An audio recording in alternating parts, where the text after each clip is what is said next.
Today, I would like to share some art that I've done recently. So they're here. Oh, actually, on this side. So they're here. So some cat, some animals, watercolor art, and I actually want to talk about that. It was actually done through a organized event. So one of the local one of the local um, animal the animal organization, like really small. I think it's maybe one person run organization. I don't even know, I'm keep going back to the word organization, but I'm not sure if it's actually called organization, if it's just run by one person. So it is charitable work that they do to support local animals who might be going through rough, and well, the people that are going through rough, so their pets, so their animals would be going through rough as well. So they do services like that, and so they organized a event which is called bad pet portrait, and that's the event called. And it was actually run for an entire week run. So people who want to put help with this event, they put $10 in, and then they send a photo of their pet to the event, and then the event would pass the photo down to artists like me. Well, actually, I don't always get to do things where I use my art skills. So this was a rare event, like rare opportunity for me. So I felt really privileged to be selected to be one of the artists, to be providing to make this event successful. And I think that's something I was really grateful for. And so I want to touch base on this because when I was younger, I used to have this feeling that I am very insignificant. And recently I've been going through some awakening to actually understand that I'm actually not insignificant. Maybe the things I do isn't so great, isn't so significant. Maybe something like, maybe for example, I used to feel like if an event can be like majorly done by me, then I feel like I'm significant. But a lot of time it doesn't work like that. So, and I start to learn to embrace insignificance. And when I say insignificance, I mean significant, but you feel like you're so insignificant because you didn't contribute. You weren't the major player or the major person who actually made this thing successful. And I want to talk about this because this has been a blocker for me for the last 30 years, and I actually really want to encourage people to actually do good things, but don't feel discouraged because you feel like you're very insignificant. So here's the story. So for example, if I were to fundraising $100 because I want to fundraise this $100 to rescue an animal, for example, and I might go to you, and you say, oh, sorry, I can't help you because I don't have the money for that, and so you immediately you think this $100 I can't give, and so I can't only give like maybe 10 cents. And I think that 10 cents out of this $100 is very insignificant, which is I think 0.1 divided by 100. I think that's 1,000. So 0.001% of contribution. And then sometimes we feel like this value is very insignificant. But in the last 10 years, I've been taught something differently.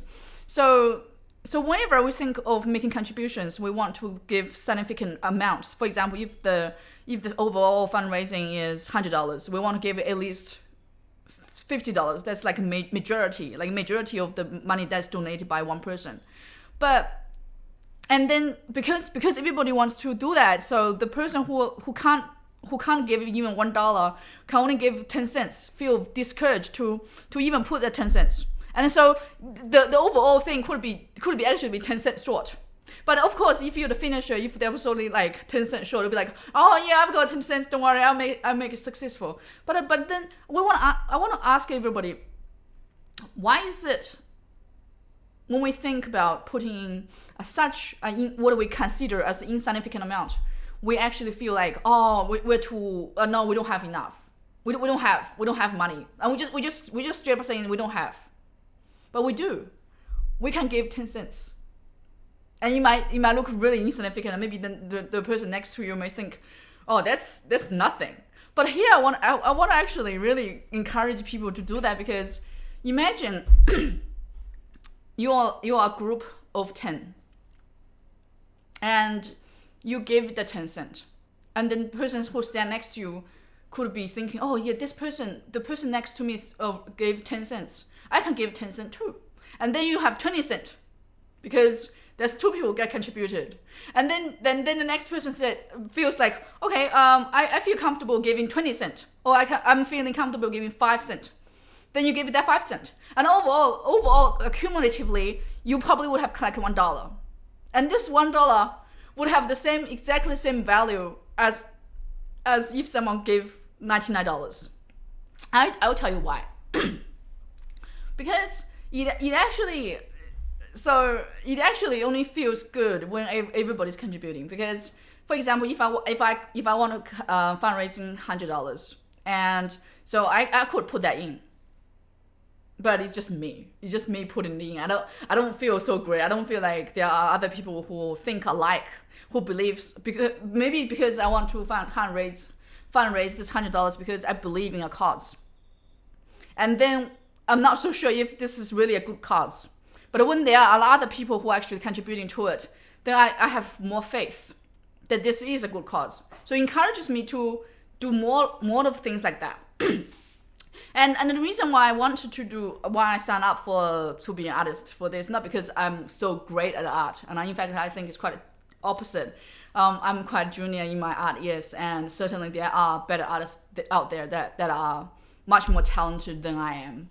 But the fact that I was willing to put my hand up, and I was contributing to the event, and I think in a way, yes, art is about variety. The way I do my art is based on watercolor, and some could do that in their pencils, some could do by acrylic, different styles.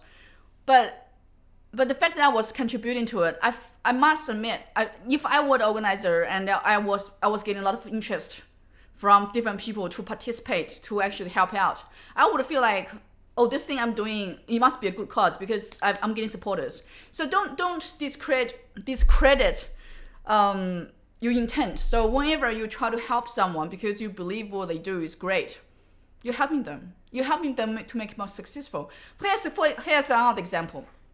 So imagine that I am, or you are, organizing an event to do some good cause, and nobody shows up. You would immediately feel discouraged because you feel like, oh, I feel still disappointed. No one's coming to support me. Not to support you maybe, but to support the thing you're doing, and you suddenly feel like, oh, it's not really much in value doing this. I feel really like maybe I should just quit. But what if everybody put their hand up and come and support you? Then you'd be like, oh, this thing is really going to work out. This thing is going to be successful. And so I think a lot of time we need to give value to the fact that we believe the thing that is happening is for good cause. And even the fact that we believe and we wish it's successful. Maybe we don't even give it 10 cents. But I say my prayers and I say, may this thing, I don't have money at all, and I could contribute by making a wish that this thing, I hope everything goes well for this one, because this thing will really help the animal in need.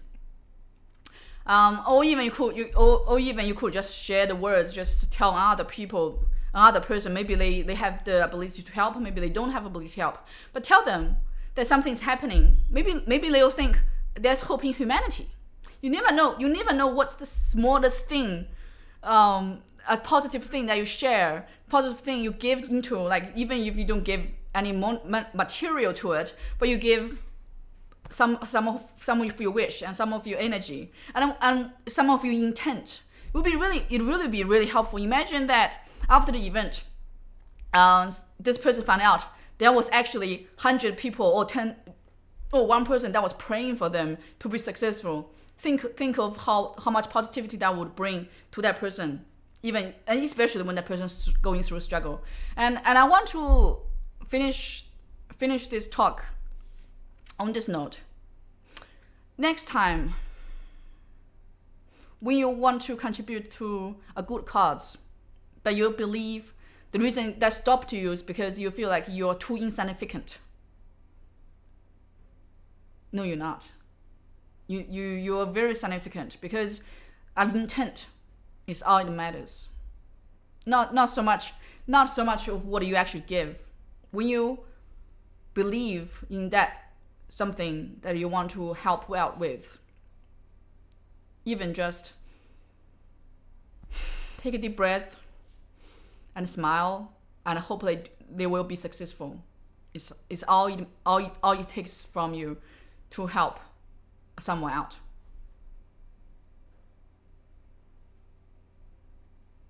Bye now.